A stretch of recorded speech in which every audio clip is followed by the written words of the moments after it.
الحمد لله رب العالمين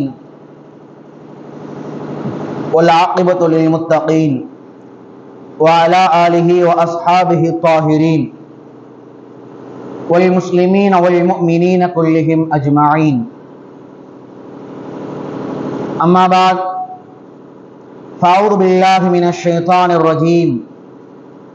بسم الله الرحمن الرحيم. يا أيها الذين آمنوا إنما الخمر والميسر إلى آخر الآية. وقال رسول الله صلى الله عليه وسلم: تركت فيكم أمرين لن تضلوا ما تمسكتم بهما كتاب الله وسنة رسول الله صلى الله عليه وسلم.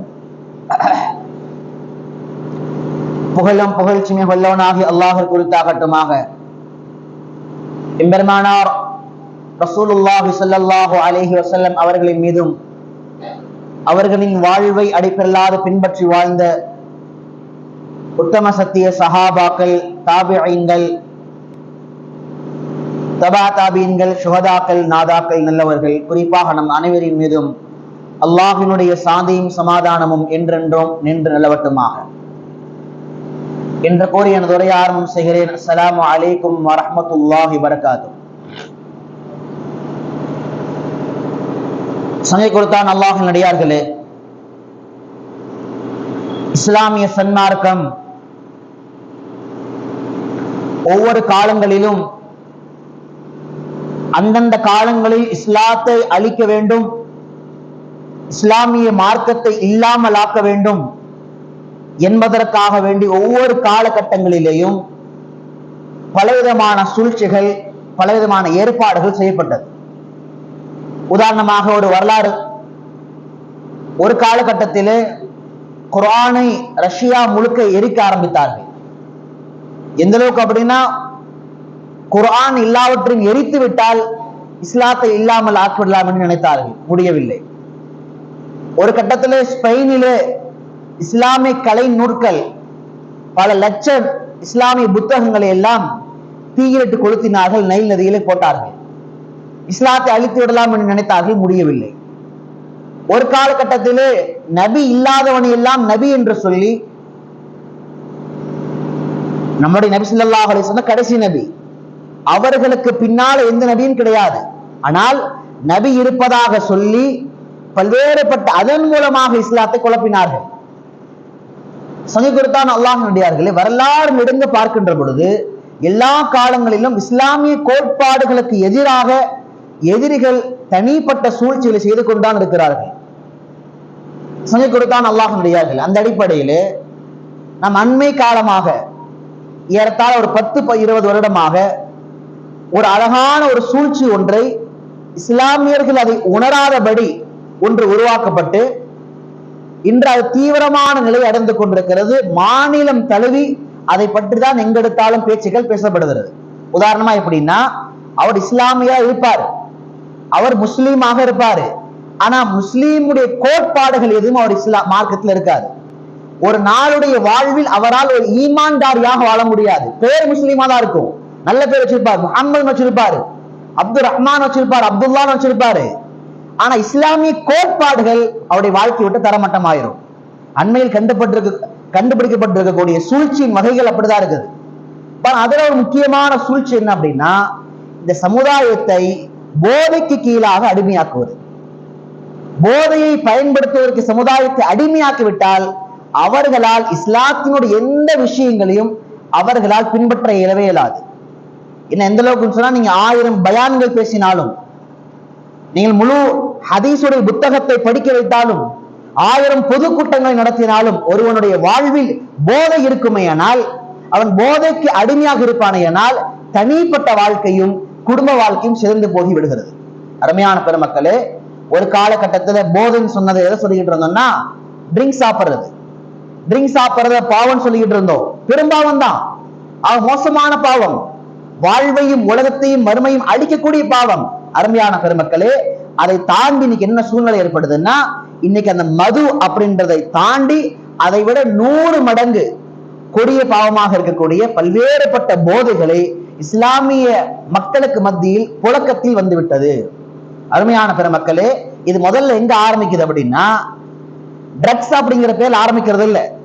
ஒருத்தர் முழுசா கஞ்சா மாதிரியான அபின் மாதிரியான மோசமான விஷயத்திற்கு பழக்கமாக கூடியவன் முதலில் அதை தொடுவது கிடையாது. முதல்ல எதை தொடுறான் அப்படின்னு சொன்னா, இந்த சின்ன கூலிப்ஸ் மாதிரி இருக்கக்கூடிய இந்த அது மாதிரியான சில பொருட்கள். அவன் சின்ன சின்ன பொருட்கள் எது தானாக கிடைக்கின்றதோ அதை சாப்பிட ஆரம்பித்து இந்த இஸ்லாமிய வாலிபர்களுக்கு மத்தியில், இஸ்லாமிய பெரியோர்களுக்கு மத்தியில் இந்த போதை பொருட்கள் எளிதாக கிடைப்பதற்கு எல்லா விதமான ஏற்பாடுகள் செய்யப்படுகிறது. சமீபத்தில் சில அதிகாரிகளுக்கு மத்தியில் பேசிக் கொண்டு வந்தோம். அப்ப அவர் வருத்தமா சொல்றாரு, அந்த அதிகாரி, இஸ்லாமிய கம்யூனிட்டிக்கு மத்தியில மட்டும்தான் போதை பொருட்களை எந்த ஆழத்திற்கும் கொண்டு செல்லலாம் என்று சாத்தியமா இருக்குது. சில கம்யூனிட்டி எப்படி இருக்கிறாங்க அப்படின்னா, வேற சில ஜாதிகள் அவர்கள் எந்த விஷயத்தில் சண்டை போட்டுக் கொண்டாலும் தன் வாலிப சமுதாயம் போதைக்கு அடிமையாக விடக்கூடாது என்பதில் தெளிவாக இருக்கிறார்கள். எந்த அளவுக்குன்னா, அவங்க சமுதாயத்தில் யாராவது ஒரு போதையை விற்றாலோ வாங்கினாலோ அடிமையானாலோ அவனால் ஒரு சில வாலிபர்கள் கெட்டு போனாலும் என்ன செய்யறாங்க அப்படின்னா, அதை அவர்கள் தங்களுடைய கம்யூனிட்டியுடைய மீட்டிங்ல வச்சு அதை அவங்க ஃபேஸ் பண்றாங்க. இது நம்ம சமுதாயத்துக்கு ஆபத்து, இது நம்மளை கொண்டு போய் அழிவுல போட்டுரும், இதை ஒதுக்கணும், இதை ஏற்காதீங்க, இப்படிப்பட்ட குடும்பங்களை ஒதுக்கி வையுங்கள் என்கின்ற அளவிற்கு பேசுகிறார்கள். அந்த சமுதாயங்களை பார்க்கும் போது இன்னைக்கு எல்லா விதமான படிப்புல, உத்தியோகங்கள்ல, சமுதாயத்தில் நல்ல நிலைகள்ல இருக்கிறாங்க. ஆனா இஸ்லாமிய சமுதாயம் ஒரு கேட்பாளற்ற சமுதாயம், நாதியற்ற சமுதாயம், கேட்பதற்கு ஆட்கள் கிடையாது, கேட்கக்கூடியவர்களையும் திட்டக்கூடிய சமுதாயம். என் பிள்ளை எப்படி இருந்தா என்ன, என் பிள்ளை எவ்வளவு பெரிய உத்தமன் தெரியுமா, அவனை போய் நீ குறை சொல்றியா, ஜமாத்துக்கு என்ன தகுதி இருக்குது, அஜத்துமாவுக்கு என்ன தகுதி இருக்குது, அவருக்கு என்ன தகுதி இருக்குது என்று இங்க கம்யூனிட்டியுடைய ஒரு ஒற்றுமை இல்லாததன் காரணமாக போதை இன்று ஆழமான பாதை அடைந்திருக்கிறது. சரி, போதை வந்து என்ன ஆகுது, எங்க குறி வைக்கிறாங்க அப்படின்னா, 15 வயசுக்கு மேல இருக்கக்கூடிய வாலிபர்கள் ஏறத்தாழ அந்த காலம் ஆரம்பித்து 25 வயது 30 வயது ஆண்டுகள் வரைக்கும் சுய நினைவில்லாது போதைக்கு பின்பாக அடிமையாகி ஒரு கட்டத்தில் அதை வாங்கி விற்கக்கூடிய அளவிற்கு தயாராகிறார்கள். சமீபத்துல செய்தியை தொடர்ந்து படிப்பவங்களுக்கு தெரியும், தமிழ்நாட்டுல பல மாவட்டங்களில் கஞ்சா போன்ற போதைகளை தயாரிக்கக்கூடிய மிகப்பெரிய உயர்ந்த வஸ்து, மிகப்பெரிய மோசமான ஒரு போதை வஸ்து, அதை வாங்கி டீலரா யார் சப்ளை பண்றான்னு பார்த்தா இஸ்லாமிய வாலிபர்கள். எல்லாம் முஸ்லிம் பேர் தான். அருமையான பெருமக்களே, இவர்களுடைய ஒரே நோக்கம் என்னன்னா, இஸ்லாமிய சமுதாயத்துடைய வாலிபர்களையும் தாழ்த்தப்பட்ட மக்களையும் தாழ்த்தப்பட்ட சமுதாயத்தையும், 2 சமுதாயத்துடைய வாலிபர்களை ஒரு காலத்திலும் அவர்கள் எழுச்சி அடைய செய்யக்கூடாது. அவர்கள் எப்பொழுதுமே ஒரு போதைக்கு அடிமையாக, லட்சியம் அற்றவர்களாக, எந்த விதமான உயிரை கொள்கை இல்லாதவர்களாக இருக்க வைக்க வேண்டும் என்பதுதான் அவனுடைய கொள்கை. இப்ப நீங்க பாருங்க, போதை வருது, என்ன தாக்கத்தை ஏற்படுத்துது? முதல்ல என்னவாகுதுன்னா, அவன் தன்னுடைய செல்ஃப் ஐடென்டிட்டி, தன்னுடைய சுய அடையாளத்தை இழந்து விடுகிறான். நான் யார், நான் எதற்காக பிறந்திருக்கிறேன், என் வாழ்வு என்ன, நான் ஏன் படிக்க வேண்டும், நான் ஏன் வியாபாரம் செய்ய வேண்டும், நான் ஏன் சம்பாதிக்க வேண்டும், நான் ஏன் குடும்பத்தை நன்றாக பார்த்துக் கொள்ள வேண்டும், நான் ஏன் அல்லாஹை திருப்திப்படுத்த வேண்டும், எல்லாவற்றையும் மறக்க ஆரம்பிக்கிறான். எந்த அளவுக்குன்னா, சமீபத்துல ஒருத்தர்கிட்ட ஒரு சின்ன போதை வஸ்து கடுமையான ஒரு மாணவர், அவர்கிட்ட ஏறத்தாழ நாம 2.5-3 மணி நேரம் பேசுறோம், தொடர்ந்து ஃபாலோ பண்றோம். ஆனாலுமே கூட ஒரு சில நாட்கள் கழித்து அவரால் விட முடியல.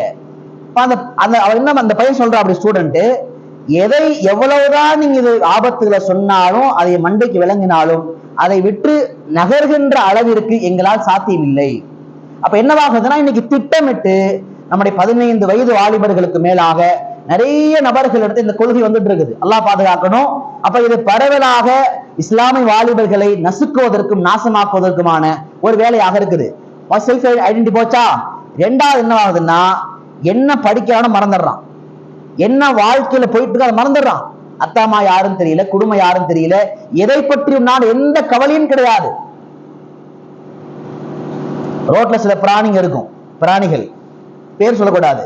அந்த பிராணிகளை பார்த்தீங்கன்னா எந்த கொள்கையுமே இருக்காது. திடீர்னு பார்த்தா 4 மணி நேரம் படுத்திருக்கும், திடீர்னு நடந்துகிட்டே இருக்கும், திடீர்னு ஒரு 5 மணி நேரம் படுத்திருக்கும், அப்புறம் ஓரமா திடீர்னு நைட்டு 1 மணிக்கு பார்த்தா ரோட்ல நின்று 10 பேர் சண்டை போட்டுக்கிட்டு இருக்கும். அது வேலை, அவ்வளவுதான்.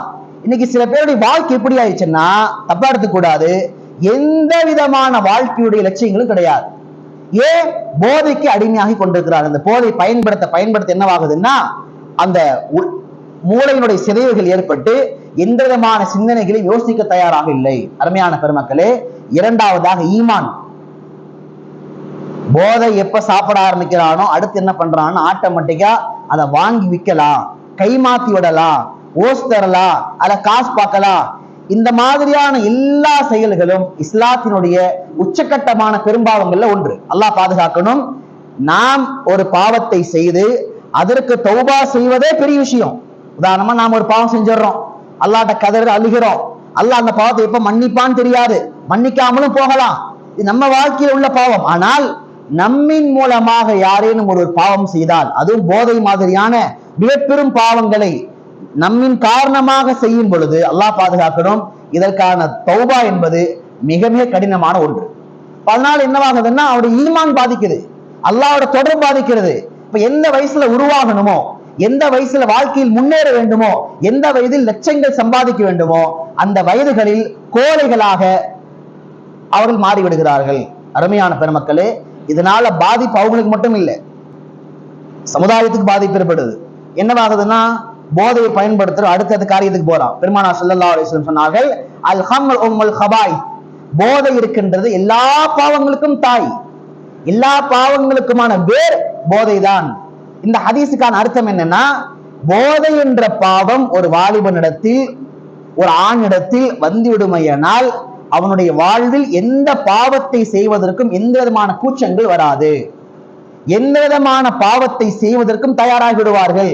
ஒருத்தர் கொலை பண்ணி தான் வாழணும்னா அது தயாராகிடுவாரு, ஒருத்தர் சிதைத்து தான் வாழணும்னா தயாராகிடுவாரு, ஒரு பெண்ணுடைய வாழ்க்கையை அழித்துதான் வாழ வேண்டுமா தயாராகிடுவார். ஏன்? எந்த பெரும்பாவத்துடைய வீரியமும் தெரியாது. அதனால ஈமானை இழந்து, சுய அடையாளத்தை இழந்து, வாழ்க்கையிலே வீட்டிலேயும் சரி வெளியேயும் சரி அடிபட்டு இப்படிப்பட்ட மக்களாக இருப்பதை பார்த்து கொண்டிருக்கிறோம். அருமையான பெருமக்களே, சமுதாயத்தினுடைய ஆபத்தான சூழ்நிலைகளே இது ஒண்ணு.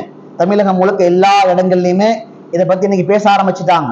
எந்த அளவுக்கு நமக்கு அவமானமா மாறிட்டு இருக்குது அப்படின்னா, காவல்துறை நம்மளை கூப்பிட்டு இன்னைக்கு நிறைய நிர்வாகங்களை, பள்ளி இமாம்களை, முக்கியஸ்தர்களை எல்லாம் அழைத்து பார்க்கின்ற பொழுது ஒரு சமுதாயத்துடைய வாலிபர்களுக்கு உபதேசம் செய்யுங்கள், அவர்களை சொல்லி வையுங்கள், இல்ல அப்படின்னா நாங்க இந்த விஷயத்துல ஆக்ஷன் எடுக்கிற மாதிரி இருக்கும் என்கின்ற அளவிற்கு சமுதாயத்துடைய கோரமான நிலை மாறிக்கொண்டிருக்கிறது. அருமையான பெருமக்களே, ஏதோ பேசுறோம், நாம நல்லா சம்பாதிக்கணும், பொருளாதார முன்னேற்றம் வரணும், சமுதாய வாலிபர்களை கல்விமான்களாக உருவாக்கணும், உயர்ந்த சிந்தனையை உருவாக்கணும், இதெல்லாம் சரிதான்.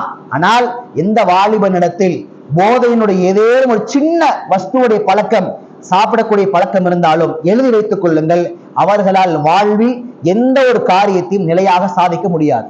எந்த காரியம் சரி, மறுமை மாத்திரமல்ல, உலகத்துடைய எல்லா காரியம் நாசமா போயிடும். என்ன செய்யலாம் இதுக்கு? இது வெறுமனே ஏதோ காவல்துறை சொல்வதால் மாத்திரம், நாம் பயான்ல பேசுறதால் மட்டும் மாறுறதில்லை. ஒவ்வொரு நபருக்குள்ளாய் மாற்றங்கள் வேணும். ஒவ்வொரு நபர்களும் சம்பந்தமாக கவலைப்படணும். எப்படி கவலைப்படணும்? நம்முடைய குடும்பத்துல, நம்முடைய அண்ணன் தம்பி, நம்ம வீட்டுல இருக்க பெருமக்கள், நம்ம பக்கத்து வீட்டுல உள்ளவங்க இது மாதிரியான பழக்கங்கள் அடிமையாக இருக்கிறார்களா? அவர்கள் எப்படி சரி செய்வது? எது மாதிரியான பழக்கங்கள் இருக்கிறாங்க? எப்ப வீட்டுக்கு வராங்க, எப்ப வெளியே போறாங்க, ஆரோக்கியமா இருக்கிறாங்களா இல்லையா, அவங்களால படிக்க முடியுதா, சம்பாதிக்க முடியுதா, எதனால ஒரு மாதிரி டிப்ரெஷனா இருக்கிறாங்க, இதையெல்லாம் பார்க்கின்ற சமுதாயமாக உருவாகணும். இன்னைக்கு என்ன பிரச்சனை அப்படின்னா, சமுதாயத்துக்கு கெட்ட விஷயங்கள் எல்லாம் தெரிய ஆரம்பிச்சிருச்சு. அதெல்லாம் ரொம்ப ஈஸி. கெட்டதை பத்தி, அடுத்த வீட்டுல என்ன நடக்குது, அடுத்த கணவன் மணி வாழ்க்கை என்ன பிரச்சனை, சமுதாயத்துல என்ன இழிவுகள் நடக்குது, எல்லாம் பேசுறோம். நிறைய சமுதாயத்துடைய அவலமான விஷயங்களை பேசுறோம். ஆனா நாம் நம்மை சுற்றி வாழ்கிறக்கூடிய மக்கள் அவர்கள் வாழ்க்கையில் இருக்கின்ற அவலங்களை துடைப்பதற்கு, அதை சரி செய்வதற்கான முயற்சிகளை செய்யறோமா அப்படின்னா கிடையாது. அதிகபட்சம் போனா 2 நிமிஷம் நின்று குறை பேசிட்டு போவோம். அவன் வாழ்க்கையில் உருப்பட மாட்டாங்க, அவன் நடவடிக்கை சரியில்லைங்க, அதிகபட்சம் தான் சொல்றோம். அதை தாண்டி தீர்வு தரோமா அப்படின்னா தீர்வுகள் கிடையாது. அருமையான பெருமக்களே, பெருமானார் ஸல்லல்லாஹு அலைஹி வஸல்லம் அரபுலகத்தில் நபியாக அனுப்பப்பட்ட நேரத்துல அரபுலக மக்களுடைய முக்கியமான பண்புகள்ல பழக்க வழக்கத்துல ஒண்ணு என்னன்னா ட்ரிங்க் சாப்பிடுறது. ஏதோ ட்ரிங்க் சாப்பிடுவாங்கன்னா நம்மளாம் ஒண்ணு சேர்ந்தா டீ தான் குடிப்போம், அவங்களாம் ஒண்ணு சேர்ந்தா ஒரு ட்ரிங்க்ஸ் பாட்டில். அந்த அளவுக்கு அவங்க அடிமை. ரோட்ல போகும் ட்ரிங்க்ஸ் சாப்பிடுவாங்க, காலையிலும் மாலையிலும் டீ குடிக்கிற மாதிரி ட்ரிங்க்ஸ் சாப்பிடுவாங்க. அப்படிப்பட்ட மது போதை பிரியர்களாக இருந்த அவர்களை அல்லாஹ் சுப்ஹானஹு வ தஆலா ஒவ்வொரு ஆயத்து மூலமாக படிப்படியாக முதல்ல அல்லாஹ் அதை குடிச்சிட்டு பள்ளியாசல் வராதீங்கன்றான், தொழுகையில நிக்காதீங்கன்றான், அது ஷைத்தான விளையாட்டுன்னு சொல்றான், அப்ப நஜிஸ்ன்னு சொல்றான், கடைசியில ஹராம்னு சொல்றான். இப்ப அல்லாஹ் என்ன சொல்ல வரான்னா, இந்த கொடிய போதை இது இந்த காலம் தலையில் தாடி கொண்டிருக்கிறது.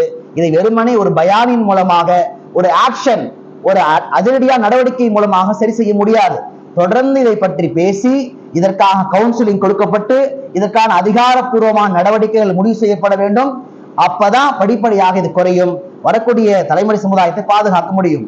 தமிழகத்துடைய சில மஸ்ஜிதுகளை பார்க்கிறோம், பல பள்ளிவாசல்கள்ல எப்படிப்பட்ட முடிவு எடுத்துட்டாங்க அப்படின்னு சொன்னா, கஞ்சா சாப்பிடக்கூடிய, போதை வஸ்துக்கள் சாப்பிடக்கூடிய வாலிபர்கள் இருப்பார்களே, ஆனால் அந்த குடும்பத்துடைய தலைக்கட்டு வரி வாங்க மாட்டோம்.